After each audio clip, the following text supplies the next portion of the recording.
Hello, everyone. We got through yet another film, Interview with the Vampire. This, I would argue, is probably one of our most mainstream of our vampire films, based off of a fairly well-known Anne Rice book by the same title. Brad Pitt was just kind of coming of age in this film, but Tom Cruise was fairly well known at this point. So this of all of our films was probably the most mainstream and one of the best known. Starting with a little bit of film technique, you may have noticed that Interview with the Vampire opens with a tracking shot. Prince actually calls it a dolly shot, but these are the long, continuous takes that you see in the beginning of this film and in several other famous films. So if you pay close attention, you can see in the start of the film the camera is really kind of moving along as we go through the credits. There are no cuts, there are no takes. It just moves continuously until it pans up to the room in which the characters are in. So you can read what Prince says about dolly shots on pages 31 and 33, but it's a pretty famous technique. It's done for dramatic effect. It's done to kind of create some tension. And if you've seen any of these films, Touch of Evil, Rope, The Player, Goodfellas, they have some of the most famous tracking shots in film. And in fact, if you watch The Player, and Prince talks about this a little bit in the textbook, when the tracking shot is at the beginning of the movie The Player, they're actually talking about Touch of Evil, which also had one of the more famous tracking shots. So it's a very intentional technique. It's very difficult to do. You have to get everything done in a single take, but they're interesting, and it is a compelling way to shoot a screen. Uh, I have included for you some of the more famous tracking shots. PowerPoint doesn't let me load video in the way that it used to, so I've created in content a folder called tracking shots, and you can see each of those is a YouTube clip of some of the more famous tracking shots. So if you want other examples, you can check those out in the content folder called tracking shots. So back to our vampire themes. These vampires make some dramatic entrances, which is pretty emblematic of vampire films in general. So, of course, we see Louis' entrance at the very beginning when he turns the lights off and jumps to the other side of the room. And of course, Armand makes a pretty dramatic entrance as well. So, vampires come in with a bit of flair. We've seen that throughout our films. They don't just kind of walk into a room and they're normal. Their entrance is pretty dramatic in most cases. So I would argue, and most people would argue, that Interview with a Vampire is what we would call a period piece or a period film. And one of the easiest ways to tell that you're watching a period piece is the kind of costuming, very intentionally linked to the time period in which the film was made, or not the film was supposed to be occurring in. So you can see here that a lot of thought and attention is put into costumes, setting, sets, and it was very difficult to do a period piece. It is not easily done. You have to do some research. You have to make sure you get the costumes right. You have to make sure that things from modern times don't squeak in, and we'll talk about those in a second. But ultimately, period pieces do take a significant amount of effort. Prince discusses period films in chapters 3 and 9, and he says that period pieces use historical costuming that designate a particular time period. So you're supposed to know when you are by looking at the costumes people are wearing. It's important to think of these under the rubric of what Prince calls historical realism. And historical realism has some important aspects to it. So certainly production design is very important if you're doing historical realism. Filmmakers often conduct a significant amount of historical research if they're doing a period piece to make sure they get things right. And those things include costumes and sets, but can also be about the way in which people behave, the language that they use. If you've ever seen Robin Hood, Prince of Thieves, which is it was a fine movie for its time, Kevin Costner as Robin Hood. That film is full of historical inaccuracies, not the least of which is the Sheriff of Nottingham telling someone to shut up, which is probably not a common phrase used in that time. So again, it's not just about costumes and sets, but it's also about the way in which people behave and speak. At the same time, Prince says that filmmakers that are making period films can take some artistic liberties, and they can interpret and be inventive and play with things in a kind of unique way. But ultimately, if you're going to make a period piece, you do have to get it right. If you've ever heard the term anachronism, an anachronism is essentially when you have a narrative element that appears outside and it's usually before when it actually existed. So again, to use the example of Robin Hood, Prince of Thieves, they use gunpowder, which didn't occur at the time, didn't exist at the time. They have a printed wanted poster, which again is another issue that another thing that didn't exist at that time. And for this film, Interview with the Vampire, what the Internet Movie Database says is an anachronism is that there was a pretty significant military situation going on in Paris when the vampires were kind of roaming around Paris, and nobody seems to be worked up about that. And a viewer noted in the Internet Movie Database that this is an inaccuracy. Films are listed in the Internet Movie Database, and if you ever look at their goofs, anachronisms are fairly prominent among the goofs. Another film that you may be familiar with, No Country for Old Men, has a kind of egregious number of anachronisms. So the film itself was supposed to take place in 1980, and if you take some time and read through all their anachronisms, you can see that these are just three examples of the kind of anachronisms that are in No Country for Old Men. So anytime you're making a piece or a film that was supposed to occur in the past at a particular time period, you have to be very careful to make sure you get everything right. And these aren't things that necessarily everyone would think of relative to the time period, but it happens all the time. So it's just an interesting piece of trivia, and it demonstrates one of the difficulties in making a film set in a particular time period. So one of the things that is commonly written and talked about in this film and in the book is its status as an AIDS anxiety film.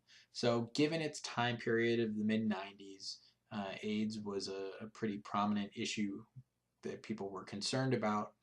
And here you had a film where you had essentially men transmitting a kind of disease to each other in the absence of women. Not many women in this film are vampires or are the transmitters of disease. And this film has more of a sickness to the kind of vampirism than some of our other films. We saw Lucy get sick in Dracula, but this kind of sickness seems a little different, and it seems different in part because of the time period in which the film occurred, but also because we are talking about this kind of, for lack of a better term, men transmitting disease to men, and that in the 90s that had a particular significance that it may not today. Everyday viewers now may not look at this film and see it as an AIDS anxiety film, but certainly in the mid 90s it was read that way, and Anne Rice has herself said that the book was written with that in mind. So we have a new kind of family that we haven't quite seen before in Interview with the Vampire. So we have essentially two parents and a child, even though the child ends up being very old by the time the movie is over. But you can see the parent kind of scolding. You can see the parent and child, kind of sleeping as a parent would with a child to, comfort the child. I think it's interesting when they refer to her wanting her own coffin. So not unlike a child sleeping in its own bed, at a certain point in its life. And yet Louis remarks that even though she slept in her own coffin, when she'd wake up, she'd curl up into his coffin. And, the coffin is supposed to be the bed, and this is how parents and children behave. So this is supposed to be a kind of parental relationship. You could say they're co-parenting. But ultimately they are supposed to be her parents, and they behave in a way that really does demonstrate that they are parental figures. So, as a vampire film, we have some vampire trademarks that are worth pointing out. So, in this particular film, we see that light is a problem. The outcome of them being exposed to sunlight is a little different. In this case, they're turned into ash, and you can see in the picture on the right there, it's very much a mother-daughter. She was supposed to be kind of a maternal mother figure. She doesn't last very long in this movie, but ultimately you can see the daughter kind of holding on to the mother for safety, and ultimately they both get turned to ash. And then of course the use of coffins in this film is pretty prominent. In fact, when asked, he says, unfortunately coffins are a necessity, and we see lots of coffins in this film. So the coffin as the vampire's sleeping place exists in this film as well. It's something that we recognize. Some key differences that are worth pointing out are these vampires cast reflections. We see several reflections, and in fact, in the beginning of the film, he goes on at great length to talk about, Louis does, the things that people think about relative to vampires that just aren't the case. So it does upend some traditional vampire norms, if you will. And the reflection is certainly one of them. We've yet to see a vampire die or be harmed and then come back. Of course, if we had seen the sequel to Blackula, Blackula Scream, we would have seen Blackula come back. But within the body of the film, usually when a vampire dies, the vampire's dead. And in this case, Lestat comes back as a corpse a couple of times in this film, and he's kind of this half-dead zombie vampire character, which is unusual in terms of the films that we've seen so far. And then the kind of group of vampires living underground, this is supposed to be the catacombs. Again, this is not a sleeping place of vampires that we're familiar with in these films. That is a kind of new approach to where vampires live. And of course, living underground means you don't have to deal with light. But we don't see much of that. I mean, we see Dracula kind of have a crypt that he hangs out in, but it's not really completely underground in the way that these vampires are. Many of you may have caught that Claudia was played by a very young Kirsten Dunst. So this was one of her earliest roles. If you don't know, if you don't put the connection there, she was in the Spider-Man movies, and you can see that as an adult Kirsten Dunst. So every once in a while, you're watching a film and you get to see a child actor that grew up to be someone we recognize today. It actually took me a little while to figure out, despite seeing the credits, that is in fact Kirsten Dunst. And when I got it, I was very excited.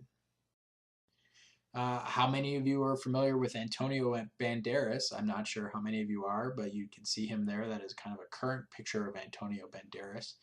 If you close your eyes and listen to Antonio Banderas' character as Armand, you may have recognized Puss in Boots from the Shrek series. So it's very hard for me to watch this film and hear Antonio Banderas, really in anything that Antonio Banderas does now, and not hear Puss. So that's just kind of my personal reaction to Antonio Banderas' characters these days. He doesn't make as many movies as he once did, but even retroactively watching films before the Shrek series, it's hard for me to separate the two. So in the article that we read, there were some interesting points that I think are worth taking note of. This film is a little bit different because we focus not on vampire hunters, but the actual lives of the vampires, which maybe we did a little bit in some of our other films, say Near Dark, but ultimately the vampires were being hunted, and there was a significant emphasis on the vampire hunters. We don't really have that here. The vampire can offer a social commentary, and we've talked about this a little bit before, but in this particular film, the vampire has served as several metaphors. So there's a metaphor of homosexuality, there's the metaphor for AIDS, a metaphor for drug addiction, and then kind of a narcissism that baby boomers, who would have been a group that would have gotten some attention in the 90s, they're kind of featured in this as well. So I would go back and reread what the article has to say about the metaphors that are at play here. There's an interesting discussion of the kind of blurring between masculinity and femininity in this film. Ultimately, the male vampire penetrates by biting, but then at the same time has this kind of nurturing, almost, feeding experience, which is very feminine. So there's kind of a blur between whether these vampires are masculine vampires, feminine vampires, or some kind of hybrid in between. Another point that is made in the article is the kind of family that we see here. These vampires have a particular kind of way of reproducing, and the vampire child is both a child and a lover, which is kind of weird. It's not normal reproduction as we think of it. So that there's almost a kind of incestuousness in this narrative, so that makes it somewhat unique. The master vampire is father, mother, husband. The You can see all of those roles at play simultaneously, and the younger vampires you can see are children, lovers. So there's a real difference between the kind of master vampire and the child vampire, but yet there's a blurring between children and lovers, and it's all very incestuous and weird. And that's part of what's intriguing about vampires, is that they don't quite fit in our traditional conceptions of mothers, fathers, children, lovers. It's all kind of blurred together. Claudia exists as a companion to Louis, or Louis, as he's referred to in the film. So that's why she was created, so that's an important role for her to play. At the same time,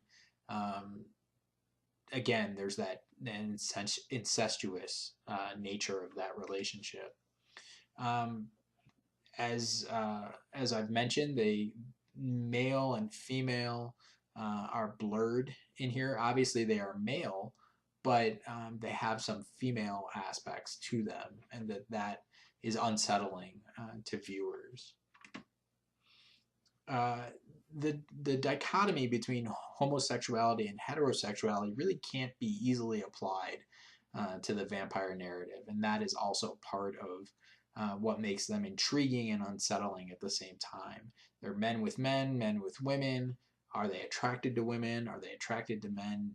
All of that is just kind of thrown into a hodgepodge in vampire films, and in this film in particular. And as the vampire family breaks down in this film, it's almost a kind of rebelliousness. So when Claudia kills Lestat, most children, when they break away from their parents, don't kill them. But in this particular case, this is just kind of a rebellious child, and that was how she chose to act out. Very, very unusual in its family nature. I always enjoy the vampires that they run into that are performing this kind of play. Later on, when they eventually take Claudia to kill her, they seem to be performing in a similar way than they do in the play, and I find that noteworthy. That anytime you're watching a movie, watching a play, and then that performance kind of works into the narrative, that seems intentional to me. And there's always, there's the line in here: vampires pretending to be human, pretending to be vampires. I find that interesting, because these are humans pretending to be vampires because they're actors in a film. So there's that whole combination of the play and the movie. And in fact, the movie becomes part of the narrative. So eventually Louis goes to see movies towards the end of the film, and you can see him in the theater. Now, again, we're watching a movie where someone is watching a movie. If you noticed, he is watching Nosferatu at one point, so that's kind of a joke. Vampire watching a movie about a vampire. And then there's a theme of sunrise in the movies that he's watching. And one of them, when he walks out, is Tequila Sunrise.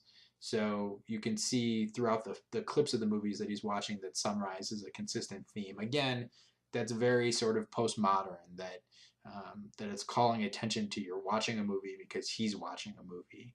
So that's an interesting connection worth commenting on. So, what are the key takeaways for Interview with the Vampire? Well, this is a new vampire family, but still a family, and families are a consistent theme in vampire films, even though they change from film to film. So, what can we see as similar or different in this particular vampire family, whether it's relative to other vampire families or relative to what we think of as kind of nuclear normative families? This film and the book it's based on have served as metaphors for AIDS, homosexuality, and drug use. So that's pretty well accepted that that's what's going on here.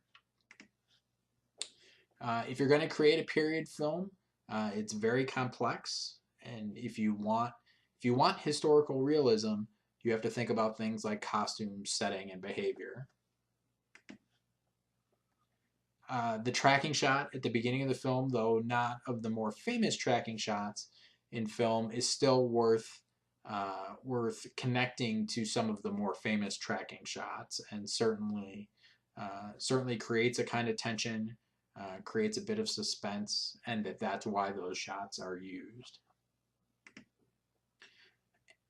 And these vampires are only partially similar to our other vampires, but they seem to have the ability to overcome some of the ways in which vampires are attacked in our other narratives. These vampires don't have those problems. So that's worth noting, and it's also worth noting which of the characteristics they share with other film vampires.